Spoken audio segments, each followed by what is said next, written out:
Victoria a 35 ans et elle est mariée à Thomas, 38 ans. Thomas a un enfant d'une précédente relation, Robin, 5 ans, et ils ont un enfant en commun, Arthur, 2 ans.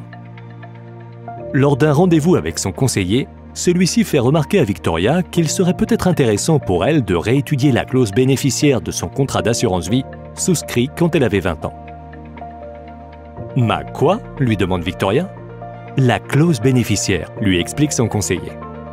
Dans un contrat d'assurance vie, cette clause permet à l'assuré de désigner le ou les bénéficiaires qui percevront le capital au moment de son décès. Victoria choisit alors de désigner Thomas, Robin et Arthur. Thomas Dupont, né le 10 avril 1982 à Nancy, pour 40%. Robin Dupont, né le 20 juillet 2015 à Nancy, pour 30%.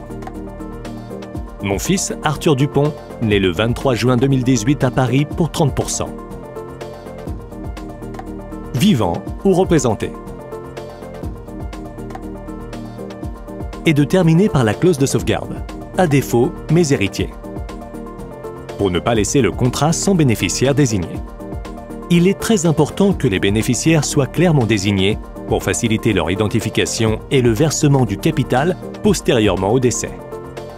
3 ans plus tard. Victoria et Thomas ont un second enfant. Et c'est encore un garçon, Paul. Averti de la situation, le conseiller de Victoria lui demande si elle souhaite actualiser la clause bénéficiaire de son contrat d'assurance vie.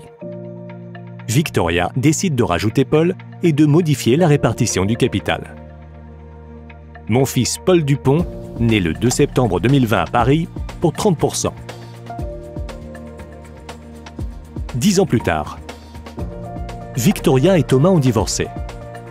Cette fois, Victoria contacte elle-même son conseiller pour actualiser sa clause bénéficiaire en retirant Thomas et en modifiant la répartition du capital.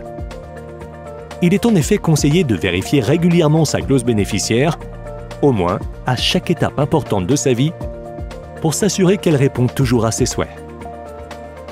40 ans plus tard, Victoria décède.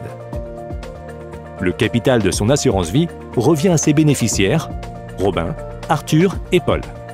Malheureusement, Arthur est décédé avant elle, et ce sont donc les 2 enfants de celui-ci qui perçoivent à parts égales la somme qui lui était destinée, dans la mesure où la clause bénéficiaire prévoyait la représentation pour le cas où un bénéficiaire désigné décéderait avant l'assuré.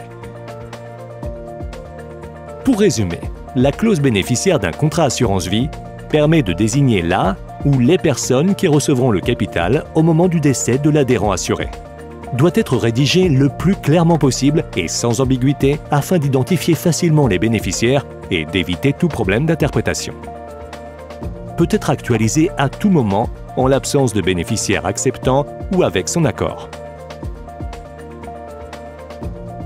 Votre conseiller est à votre disposition pour vous accompagner lors de la rédaction ou de la mise à jour de votre clause bénéficiaire.